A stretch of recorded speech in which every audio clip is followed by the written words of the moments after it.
Welcome to Podcrushed. We're your hosts. I'm Penn. I'm Sophie. And I'm Nava, and I think we would have been your middle school besties. Seeing your favorite pop star literally ripping your heart out and actually throwing it at their literal face. Because you love them so much. Let's just start with a snapshot. 12 years old. How were you? How was 12-year-old Naomi seeing the world? What was day-to-day life like, you know? 12-year-old Naomi was extremely shy. I had my mum would actually put me in like loads of different like little, we called it Saturday school at home, which is like little drama school on a weekend where you go and you learn how to sing, dance, act. I remember around that age, like my mum took me to a tap dancing class that I only survived one lesson because she left me. I had abandonment issues and she left me and I cried the entire time. Did not learn how to tap, which is a shame. So I was really shy, but I was obsessed with reading and I was really good at being alone. So I would probably read, I was really into fantasy. I started with Harry Potter. And suddenly I was like completely immersed in like the fantasy world realm. So like everything from like Lord of the Rings to Wheel of Time, which is now a TV show, which I'm just like quite excited about. I would read like a book a week. I was just absorbing so much and living very much in my head. And I guess at that time then, I was in year 7, which is like 11, 12, but I was always the youngest in my year. Was when I did my first performance, which I played Angel Gabriel in a Christmas play about the Lord Jesus Christ. And What is Angel Gabriel's role in all of that? So Angel Gabriel was the one who came down and told Mary that you're pregnant. Did you get to fly? So we didn't get to fly, and instead, this was cool because this was such a flex in my school. There was 2 groups of people. There was the year 11s, which is like 15 to 16, and then there was the year 7s. And I had got my little like group of friends together, and I was like, okay, we had to audition to play the angels. And I was like, I have such a clear idea of what the angels should be doing. And I was like, guys, I can't believe at the time I thought it was like so cool. I was like, guys, the Bible is like so traditional and like, like let's insert some rap into this. Nice. But it's actually insane when I think about how instinctive the creative impulse is, because that night I went back home and I spent the whole evening writing a rap of Angel Gabriel telling. Wow. That's actually amazing. Yeah, It's is insane. amazing. It's I love insane. this. Like, and it was fucking cool. Am I allowed to swear on this? Yeah. Is that okay? I don't know. I mean, we might tell your mom, but... I won't go crazy. Do you remember any of the rap by any chance? Of course I do. Okay, it goes like this. Yeah. We are civil angels, as you can tell. The nativity show may ring a little bell. If you look in the Bible, you will see a face of Jesus and Mary, as happy as can be. But hey, he's an all-star.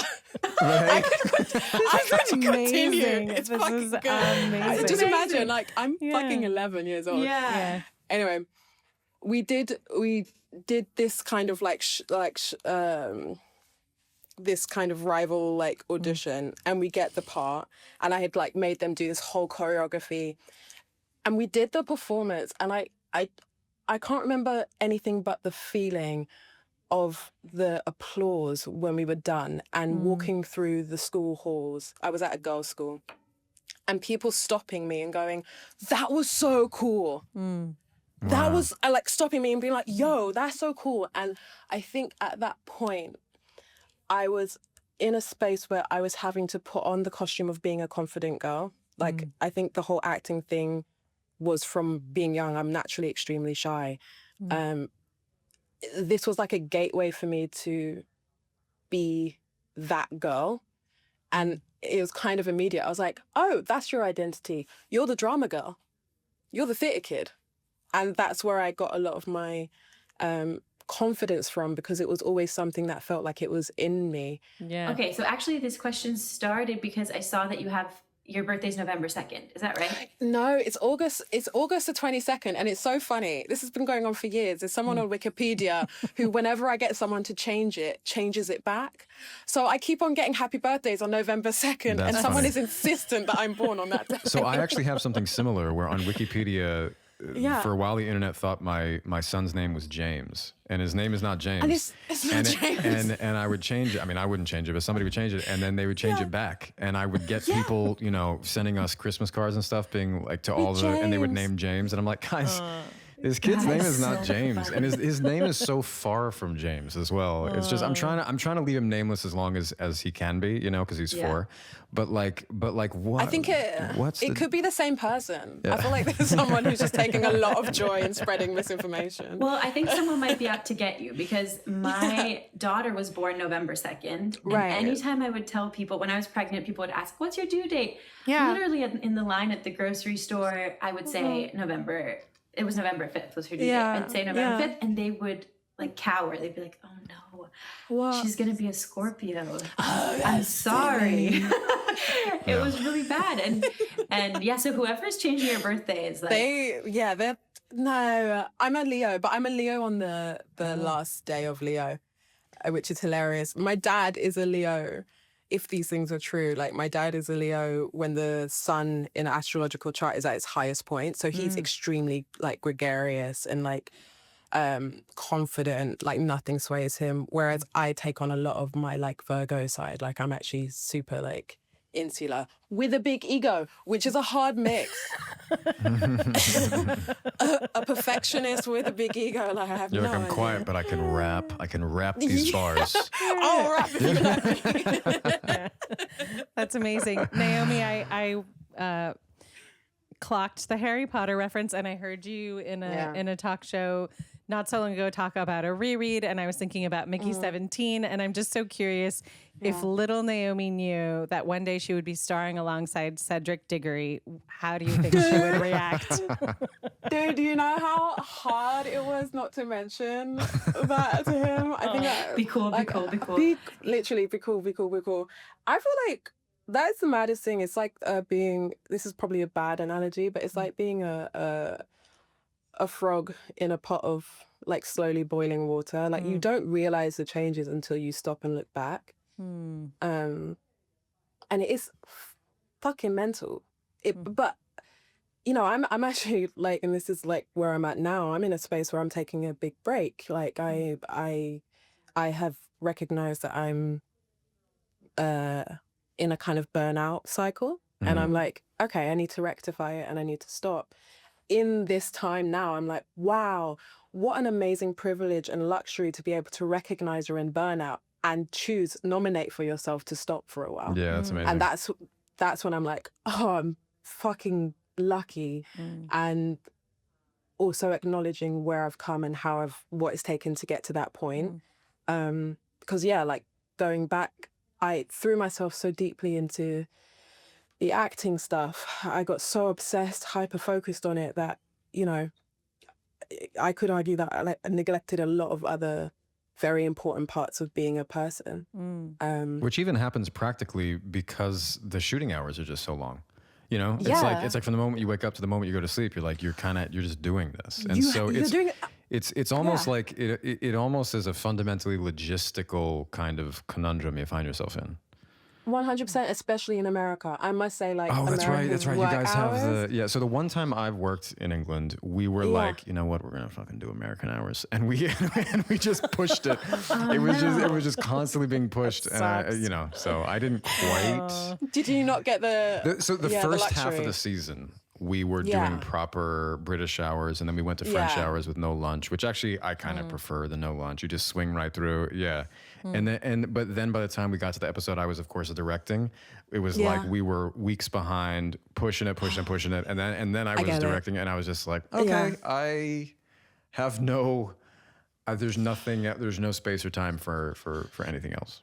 I totally get that. But I like that is when I've worked in the States, I'm like, I am bowled over by like how people working in America on film sets manage their entire life. I'm like, it is insane. And I think, you know, you have to you have to love it. And I was prepared for that at the beginning. I was preparing myself for that. I feel like I look back on my younger self and I'm like, damn, you were like real serious, lady. So wait, let's go back to your younger self still, because we want to spend some time there. We always do. Yeah. I love that. We will get to the rest of your career, but basically, like, give us a sense of, when. So it sounds like that play actually was your this moment where something crystallized, but and then I'm sure it became something of a not just a hobby, but it was like, of course, the next logical step isn't I'm going to do this professionally, but it is, I want to dig in, So like, give us a sense of that arc. Yeah. So interestingly, at that time, at the same time I was like, I love acting, was the same time, I'm going to mention it again, Harry Potter came out. And I was the same age as the actors growing up. Like, every year it came out, I was exactly the same age. So I had just watched the first film and didn't realize that kids could do it too. Like, that there were like kids like doing this really fun thing that I had just discovered.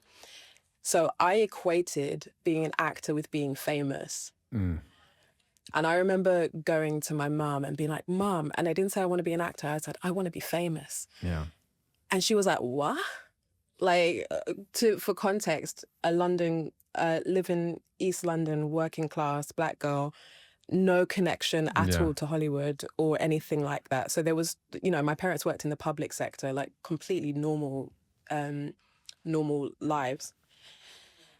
And my mum, who has passed, she passed when I was 22, she was extremely wise, and she was actually a seamstress. It wasn't her main job, it was her hobby and her passion. So she really believed in craft. And like, it immediately was like, she didn't say this, but like, what the hell are you talking about? What the fuck are you talking about? Like, and I remember having this really long lecture from my mum being like, fame doesn't mean anything. Like, fame is something that it's an illusion. Fame doesn't equal quality, and it doesn't equal it doesn't mean that you're better than anyone else. She was like, if you want to be an actor, you can be an actor in a local theatre. You can act anywhere. Aiming for fame is a completely different thing. So at the age of about 12, she was like, if you want to do this, it's about the craft. You have to get to the nitty-gritty of it. You have to understand every angle of it, especially because, it's going to be harder to get in there. And so I didn't take that well. I remember being like, what the hell is she talking about? I'm seeing these cool kids in Harry Potter walk down a red carpet and be cheered on. I want that too. And that was kind of my attitude around acting at the time. Now I realize was like, it was the acceptance that I got.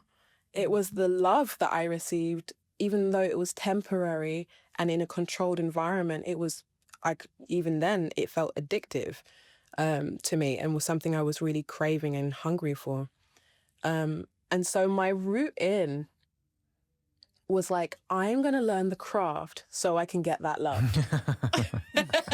Because like, and it kind of takes away the romance of like wanting to be an actor, but like, I'm just a really honest person. Like, I understand these things about how my brain worked then. Like, I was like, I need that love.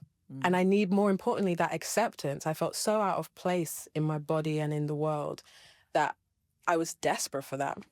So just a little flash forward, when you started to experience fame, did it feel good at some points? Like how did it feel? It felt awful. It's not what I wanted.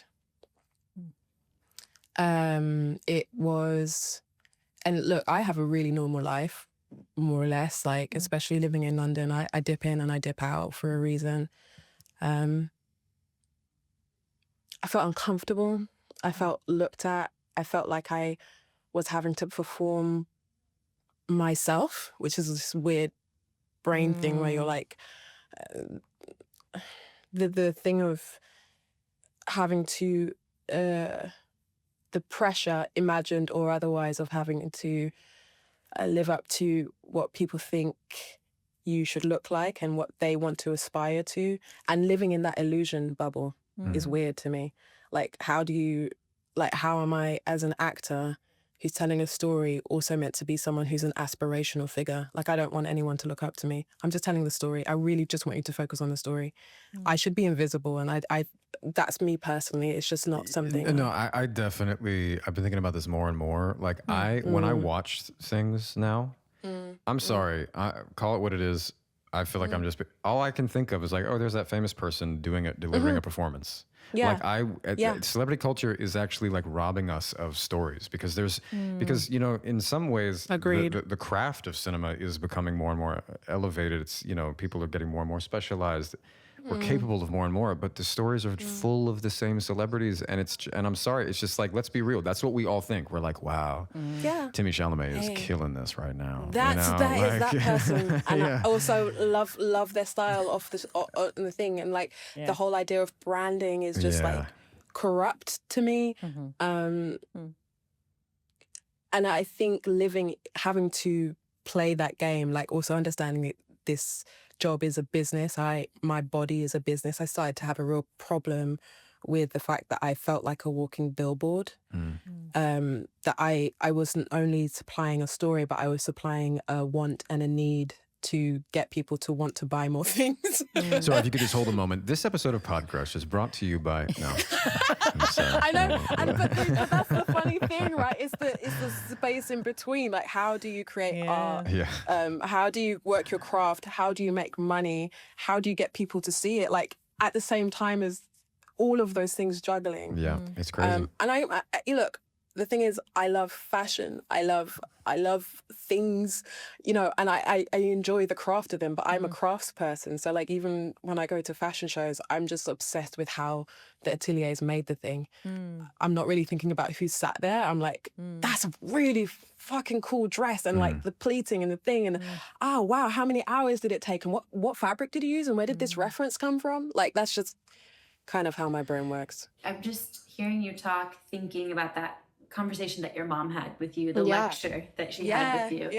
And tying it back to what you said in the beginning, which is that you recognized you're in this burnout cycle, and that you've actually decided to take a little bit of a break. And I was thinking, you acknowledge that that's like a privilege in itself to be able to 100%. recognize that, and then to be able to take a step back. But I also think it says a lot about your frame of mind too, because I think specifically Hollywood, it seems like there's like or any job where you're freelancing, or you know, somebody else is giving you the job.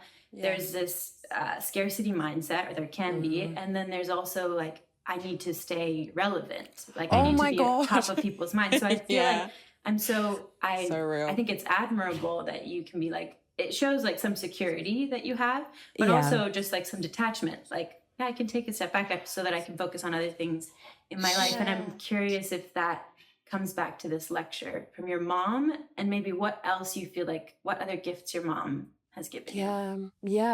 I totally agree. Like, it's something, I say this to some of my friends and stuff, like if they're going through anything, I'm like, I'm not talking to you right now, I'm talking to like the future you. Like, there are some things that like seed within us that we can only understand later. Like, I think it feels quite circular that I am in this space, but I definitely had to go through the jungle, as it were, to get back there. I think like a big thing, and a total like scarcity mindset thing, and feeling like what are you going to do next, and how are you going to impress people, and it fuels this level of insecurity within people. But creativity is an endless source. Like, and it's not necessarily always going to be creativity just through acting. I can be a creative person by like, I don't know, cooking a meal for someone I love, or I can be a creative person by just like daydreaming for a bit. Like, it's not something that needs to be commodified for me. No, I think that's for all people. Yeah. Right? I think let's not even make the clarification. Yeah. It's a human truth. I'm sorry. But yeah, like, I think my mum, the other really amazing thing my mum said was, life informs art.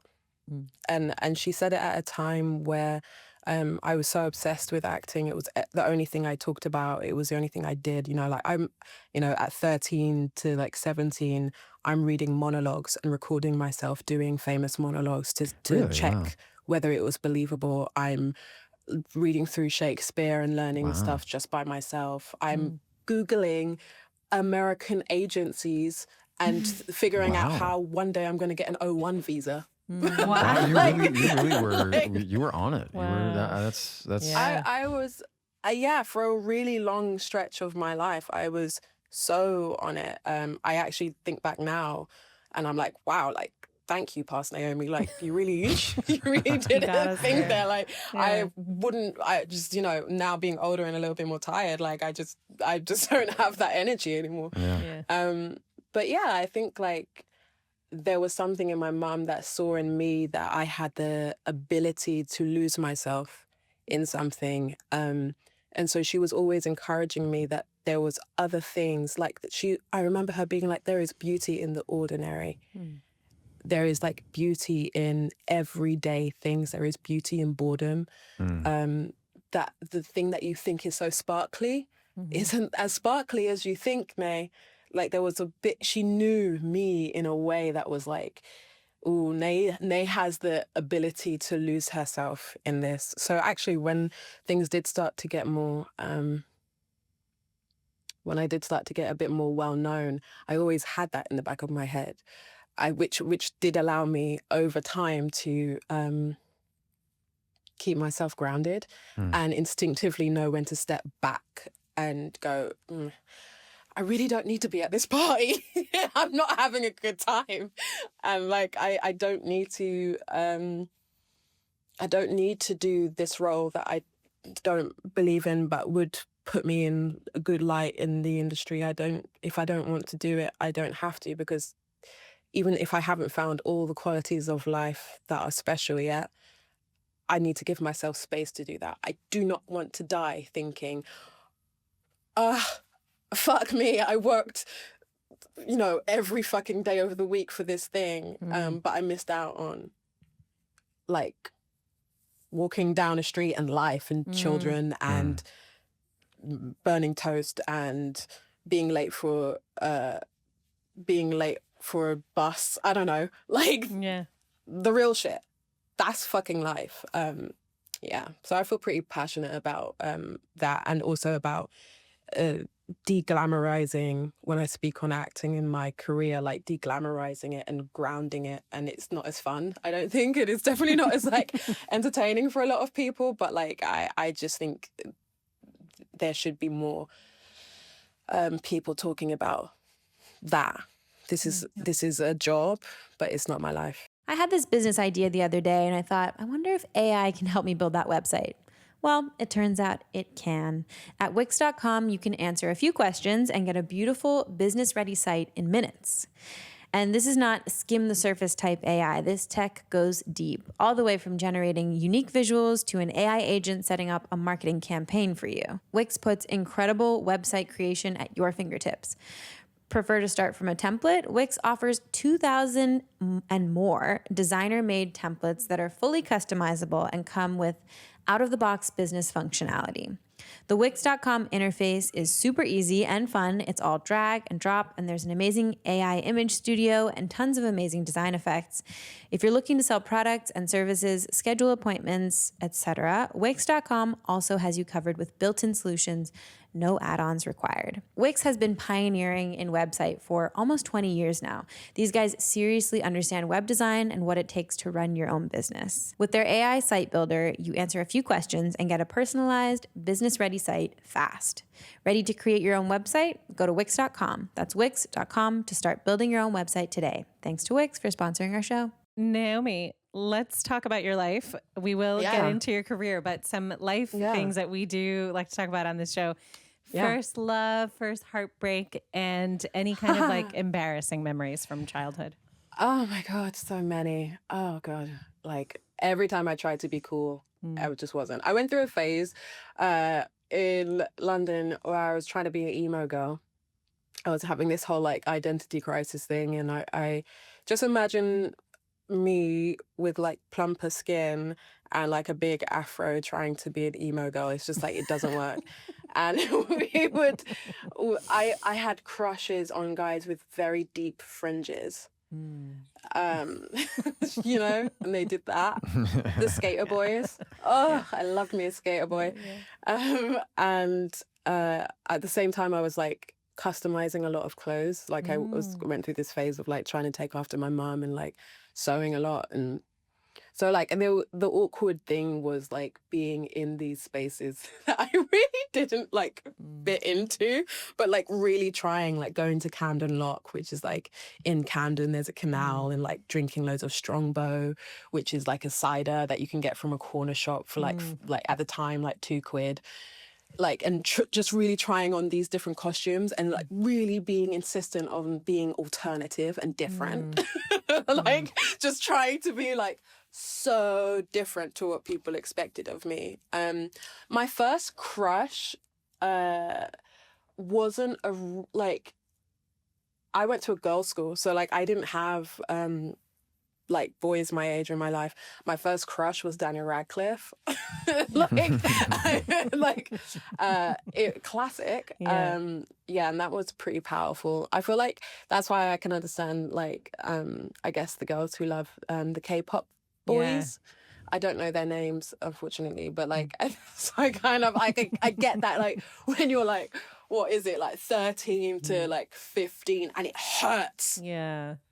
You love them so much, it hurts. You could just like rip out your own fucking heart and like chuck it at their faces. Like, you're just like, ah. I know you like. So hold on. Do you think? And I guess I'm posing this to maybe everybody on the call right now. I feel like maybe boys don't get that as much because we're not marketed to in the same way. I'm just wondering if like the fire of that is turned up and goaded by, you know, because they're packaged very specifically to be like, I'm going to talk about everything but the sex. And then act like it's just prepubescent love. And I'm going to dance. And I'm, by the way, 10 years older than you. And you know what I mean? And it's like you have these man children singing to girls, to actual girls, like their baby, baby, baby, all this in the rain. You know what I mean? And I mean, so I think it makes sense that you're like, I can't take it because they're not even being transparent. But I love them. And they don't, you know, I mean, to me, it's like, it's not just being a girl. I want to give you guys credit. Like, I think it, right? I mean, isn't there something to that? Yeah, I would agree. What do you guys think?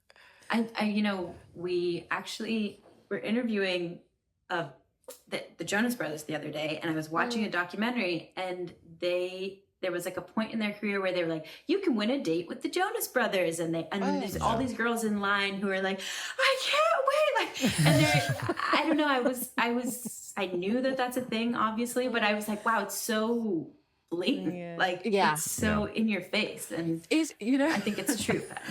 It's crazy. I totally agree. I feel like actually we were talking about this today. Ava made a really great point that time of your life you live in fantasy a lot.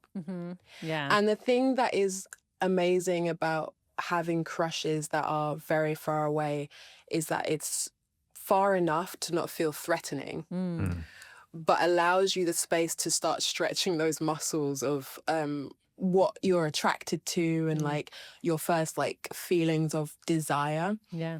But it's safe. And if the line is ever crossed, like I'm pretty certain like one of those girls who was like, I need a date with the Jonas Brothers.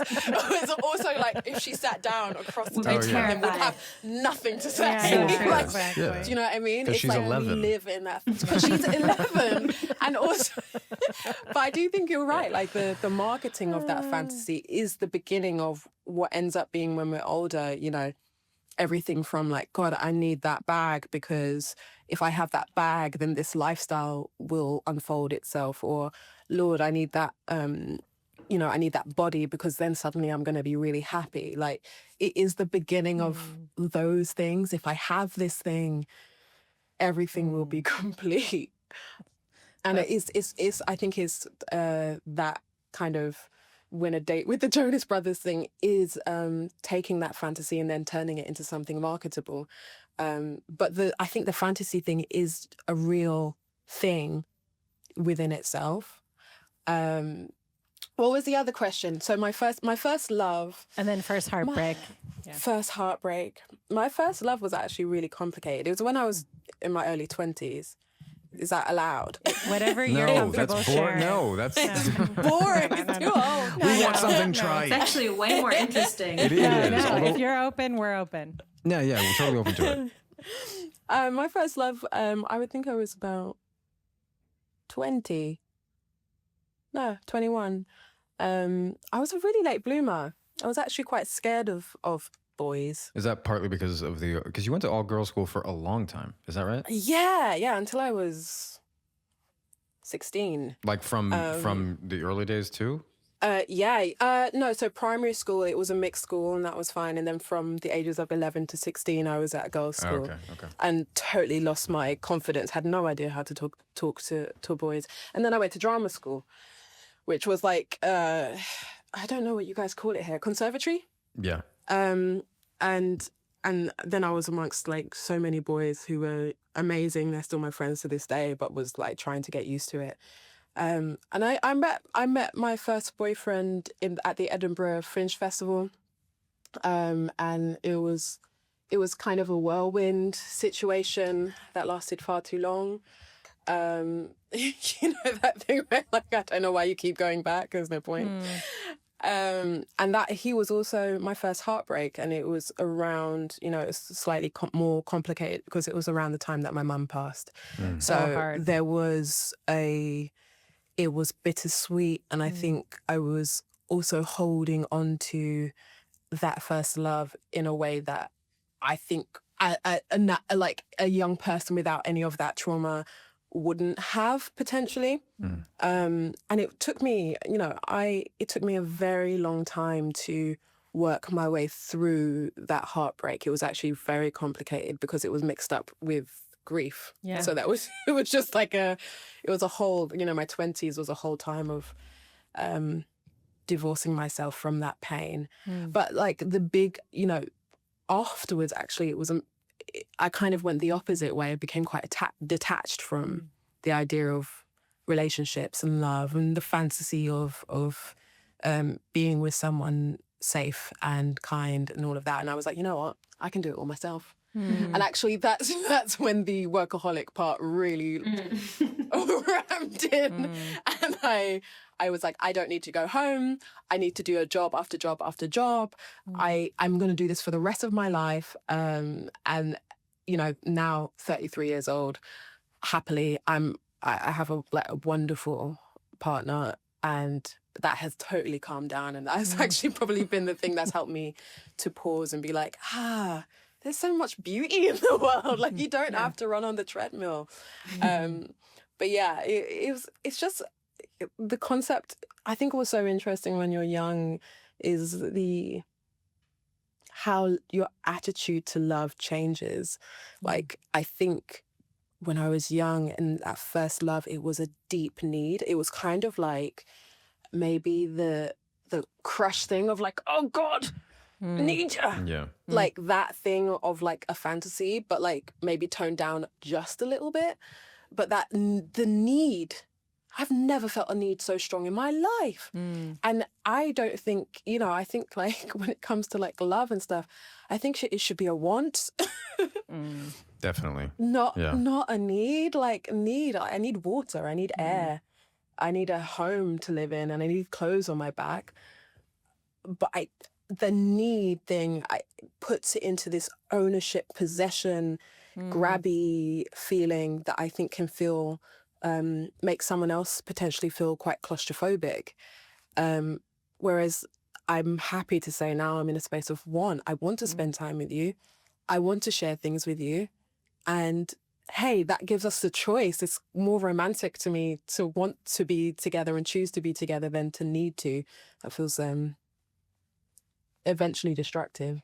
Yeah, at least of your own identity. When you need it so much, then you can overlook, at least in my case, Yeah. you overlook so many things that if it was just a want, you'd be able to be like, Babe, I don't want that. The red flags were flagging. There were so many, look, I can't even go too deep into it because this is about to be broadcasted everywhere, but the red flags were fucking flagging. Like, are you insane, Naomi? I just sometimes wish, like, if everyone had the power to, like, have a time machine, like, they would just go back and just, like, hold yourself by the scruff of the neck and be like, what are you thinking? Run. Totally. You know? But it is mad, that thing where you just have that rose-tinted glasses. It's a real thing. Yeah, it is. Yeah. And you know it, but you choose not to know it. And that's mental to me. Yeah. Question I have about your sort of upbringing. We didn't touch on, you know, I don't know how much, definitely don't need you to go into like intense detail with your family and stuff. Want things to remain private, however much you want that. But are you the baby of 3 children? Is that right? Yes. The youngest of 3 children? So as an only child, I mean, I do have, shout out to my half-sister, Jenny, but we are 17 years apart. We are both only children. Oh, wow. These 2 have siblings. They're very much... I'm the baby of 3 as well. You're the baby? Yeah. So I'm just curious how that, like, you know, you were saying before, and this can maybe launch us into the career bit. You know, you were saying something, how did you phrase it? You said, you wanted that love. You wanted the acceptance and love that you felt, kind of that first turn at 11 years old as Angel Gabriel. Shout out to Angel Gabriel, by the way, also delivering the Quran to Muhammad. Telling Mary, same guy. Right? Rapping bars. This man has bars. He's just delivering constantly. I just want to say that. So that love, though, that you, and I mean, obviously, your mother. It obviously sounds like there's so much love in your family. Of course, that always looks and feels so many different ways. I'm curious, just like, what you think being the baby of the family contributed to that, if at all. Oh man, yeah. Like so my brother is 10 years older than me. Okay. We didn't live together. He's my half brother, and then my sister lived with us, but 7 years older than me. Okay. She's also my half sister, but like, you know, I just call them brothers and sisters. Yeah. I think the interesting thing about being the youngest is, like, you know, your parents have done it before. So they're like dab hand at it. They get it. And I think they're older, so maybe more tired. But also, I guess within my family dynamic, I came from a home where people were actively healing, and I was seeing it happen. And that's not always a pretty thing to witness. You know, there was, as any family, arguing and conflict. And I think as the youngest, and I think every family member holds a role. I, out of a survival technique, decided that my role was going to be the sweet one. There is safety in being the one who goes, oh, she's fine. Because she's always well behaved. And, you know, I was told at a very young age, oh, God, you're so cute. You're just so sweet. And then, you know, being the baby, that's something that usually happens. And so that kind of pattern of survival, you know, that every kind of families are so strange in that way that everyone knows what their role needs to be to uphold the family dynamic. That to me was the thing about being the youngest. It was like, I need to be well behaved. I need to be quiet. I need to not cause a ruckus because everyone's dealing with something and I can't add to that thing. So if anything, the love I was trying to receive, even though I had huge amounts of love from my family, was a very specific type of love because it was something that I was controlling myself. There was a power in being able to dictate how people were loving me and why. There was something really attractive about how contained it was to a performance, not to who I was. I think I had this. Does that make sense? It does. I don't know if that. No, it does. Sounds like you've actually reflected on this quite a lot. Yeah. Oh yeah. No, I mean, because it's you're kind of naming it in this very, very well. Thank you. Yeah, I think I'm trying to, at this point in my life, really trying to understand it. And I think understanding it means then I have compassion for myself then, and then who I am now. Yeah, there was something about control for me.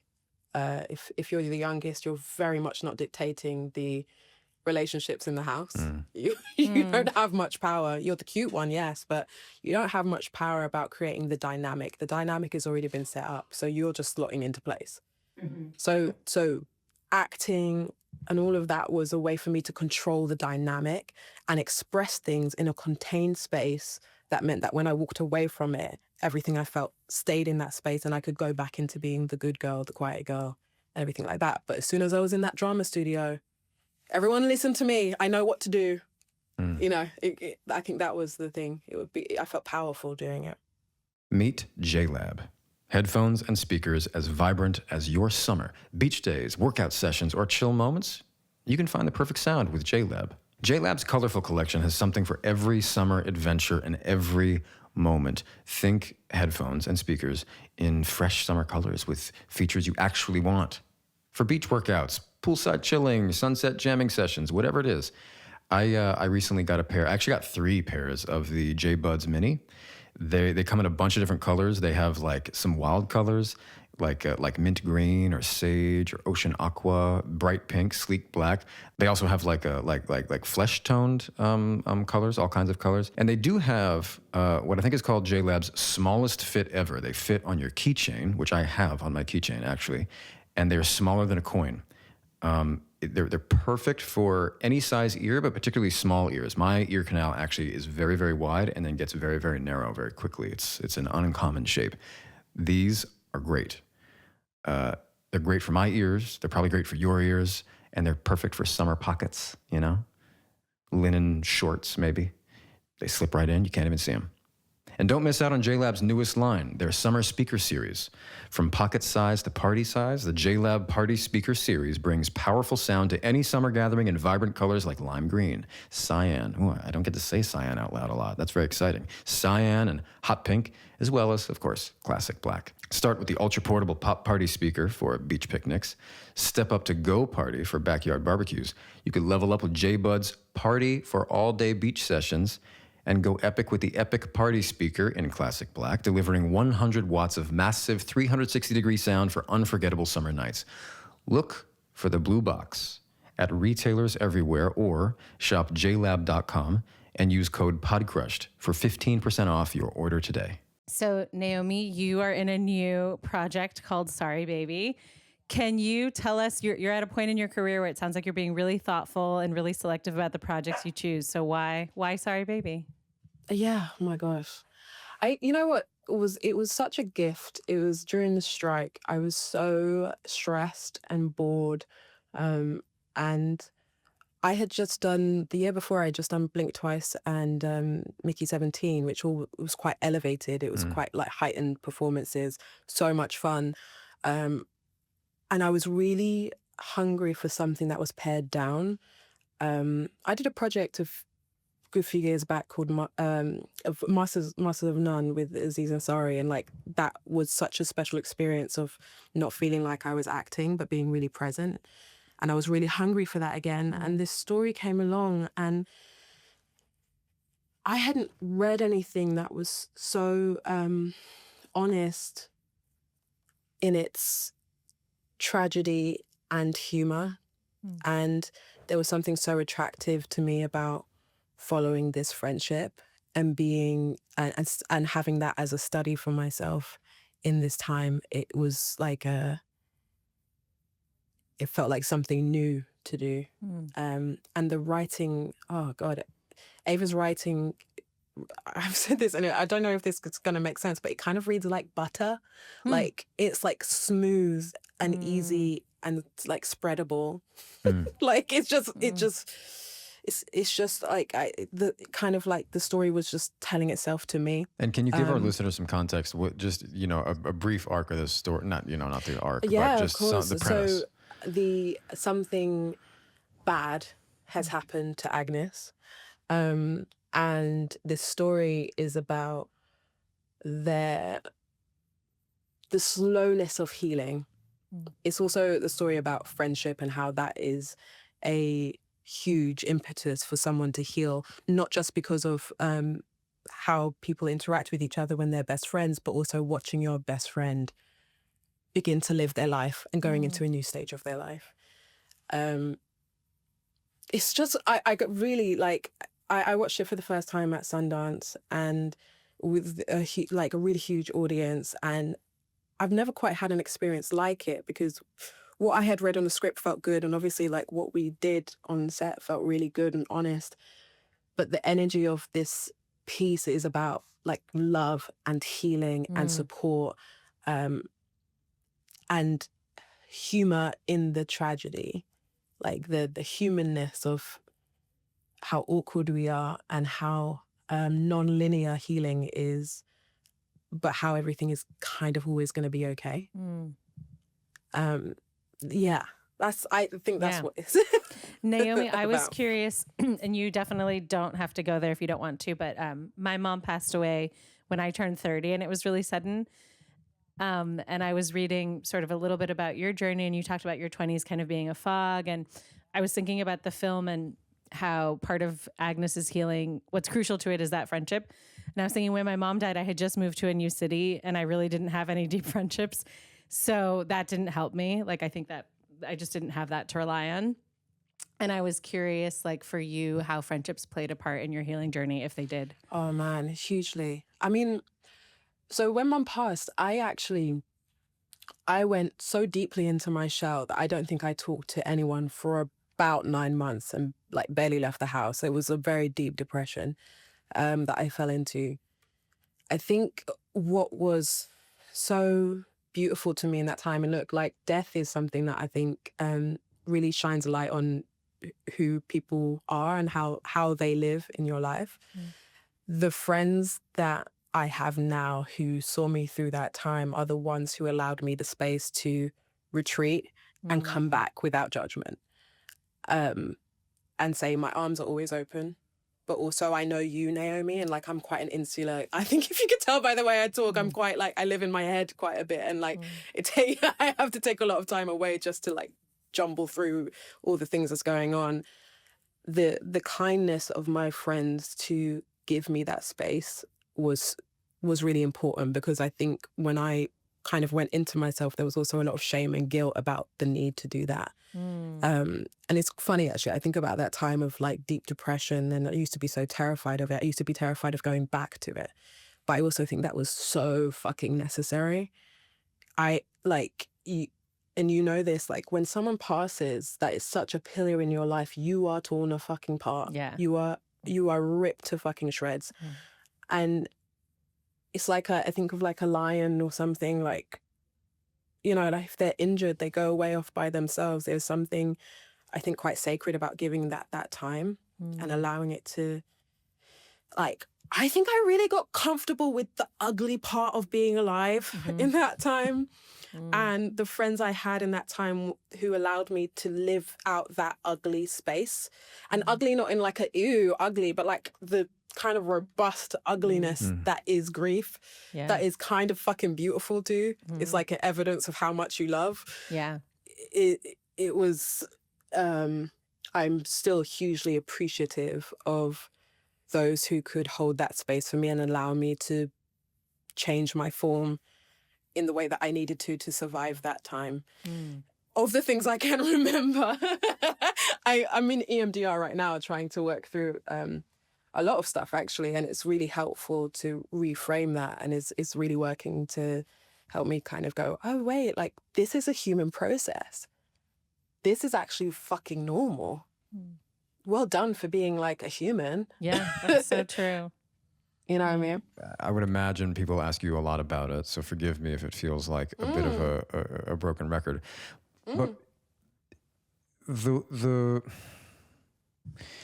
the unique challenge it is to take on a role of playing somebody who's a real person, and especially somebody who's died. In this case, Whitney Houston, and I Want to Dance with Somebody. Somebody who means so much to so many people. Yeah, I'm just curious about how you approach this, and I want to maybe give one frame that you can take or leave. So I did, among the many things you've said about the film, and your performance is incredible. Thank you. I did read about your literal hunger while you were playing with her. I was so fucking hungry. Why? So I had to lose a lot of weight for that role. well, because she was so thin, and then of course She was so was thin. by the point she was deep into addiction, she was even thinner. So Yeah, I mean, yeah. you know, and that's just a necessary facet of playing her. Yeah. But I was wondering if the altered state that fasting and like low calorie mind can bring, I was wondering, you know, if that brought any unexpected insights into Whitney's state or anybody's state when like a drug is overtaking you, or even just, you know, fame, the lack of autonomy she had in life in general. I'm just curious if you. Yeah, you know what? I think, and it wasn't intentional for those things to intertwine, but I think it actually helped me in that time. Losing the weight, I lost about 30 pounds in about 5 months. Wow. So like it was a very intense time, and it was something that I wasn't. Did you have a necessarily, nutritionist like, while you did that, or anything like? Nah, mate. I just went cold turkey. I don't know what I was thinking. Cold turkey on food. Yeah. Cold turkey, no more for me. Like, it's insane. But also, like, there was this thing of like, I have to, you know, I don't look like Whitney. I knew I could act like Whitney, but like it felt like I needed to convince people as closely as possible, like I could do this. What I realized in that time was that like food as a sustenance like fills a space, and it is not just about like nutrition, but it's about comfort and grounding. And in that time, I didn't realize that I was so deeply ungrounded in that time. But that, you know, and you can equate that to the ungroundedness you may feel with fame, or if you're an addict. Like, there was something about feeling like I was floating. And the lighter I got was the more I was floating. It was like I couldn't quite ground myself, and there was no comfort source available to me. And look, I'm a comfort eater, like at the best of days. Like, it really, I had 2 cookies this morning at like 6 in the morning. They were just on the bed. I just had to, but I think it tapped into a part of me that I wasn't aware of. The biggest part of me was I was so irritable at that time. And I was so sensitive. I'm a sensitive person, but I was so sensitive. I look back at some of the things that I was freaking out about, and I'm like, oh, babe, that is not a big deal.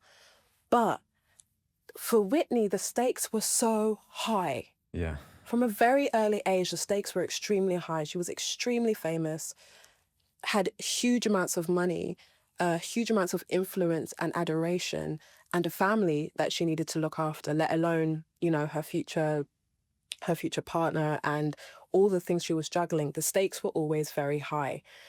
And so while doing it, the stakes felt high for me. And there was no outside comfort. You know, I had to maintain that.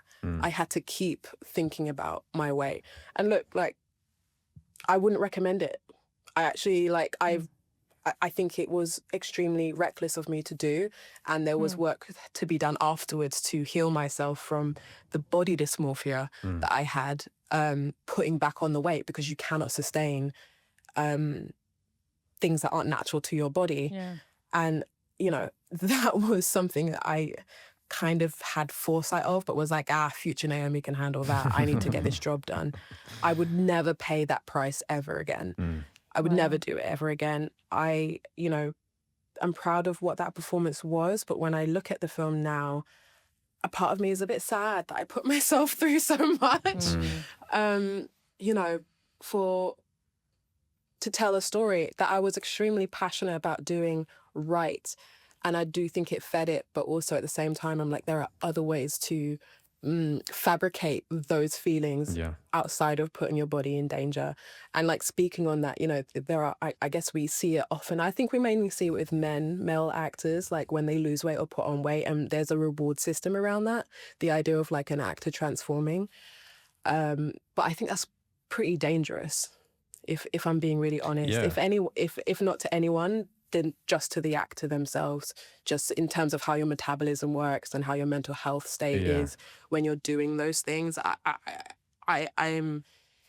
I'm a middle ground kind of girl now. Just like, you know, if I ever do an action film, yeah, put me in a gym, I'll try and bulk up. Like, but I believe that doing the extreme for something that is temporary, even though it lives forever in cinema, my life is more important than whatever I make. So yeah, it sounds like you've come to a healthy understanding. I want to ask really quickly about Blink Twice. Yeah. There was this incredible moment in the beginning where Frida and Jess are talking and kind of being like, Jess is like, isn't it weird that they laid out clothes for us? And Frida, your character, says, I don't think it's weird. I think it's just rich. And I thought that was a brilliant line. It captured how it can feel to like kind of be dropped into these like high-powered spaces and the kind of things that you just like let slide because you you're just like, well, let maybe happen. this is how it works. This is what they do. Yeah. And I was curious if you've experienced anything similar to that in your own career, like having come from, like you said, a working class family, being dropped into Hollywood spaces. And have you ever experienced something like that where you're like, I guess it's just how it's done? Oh, yeah. I'm not even sure if I can, you know, no, Just but like, nod I and blink think thrice. Yes. I think the biggest thing I've noticed is like freedom of options that I didn't know was a thing. You know, if I've seen, without giving too much, like you know, I've seen people who I would not think would do certain things doing crazy things. And that was definitely when I was younger. Like now I don't see anything because I'm not in those spaces. And there's a joy around it. Like what I really have observed is that it's all kind of like a game a little bit. I feel like it's like past like a cool kids club or like thing, like there is something of a performance of it in itself that makes me feel a little bit icky. And that's not all spaces. There are so many people who are very successful who I absolutely adore. But the institution kind of vibe of it, I think like, I'm like, oh, what is this? Yeah. Where are we? It is weird. Where are we? And why are we attaching value to these things? And like, who are you again? And a freedom of movement and options that for some is liberating, and for others I go, what are you running from? Sometimes not my business, but I see it and I go, I wonder. I can't help but wonder, because you know, there's that saying like you can earn a certain amount of money and you're happy, and then like there's a tipping point where like, you know, there's almost such a surplus of opportunities and options that everything kind of becomes a bit boring and dull, and you feel kind of empty inside. Yeah, you end up creating an island, or buying your island, and buying an island there. and then bringing exactly. And like I think the thing that I've really noticed within the industry, and only some spaces that I've been in that I now avoid, is either the one where it's like I can do anything and I'm invincible. Or that I'm hungry to be invincible. And both of those energies make me feel always uncomfortable, and that's when I know when to leave. If I feel myself slipping into that feeling, for me it's the hunger thing. Whenever I'm in a space where I'm like, I really want to impress you, I really want to be in that fucking film, I really need that photograph, then I'm like, this is probably not the space for you now. Because I'm just absorbing other people's energy, and I'm like, that's not actually me. I just need to go home and go to bed and have a cookie. That actually, in some ways, is a natural segue to our classic final question. Okay. Because what I heard just there was something of older Naomi or future Naomi going back and talking to 12-year-old Naomi. So our question is to everybody at the close: if you could go back to 12-year-old Naomi, what would you say or do, if anything? I would give her the biggest hug.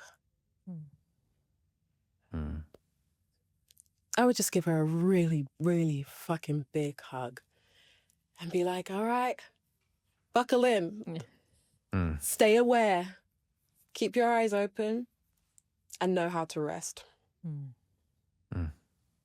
That's lovely. Yeah. Thank you so much for making the time and coming on today. Yeah, thank you. Thank you. That was really fun. That was awesome.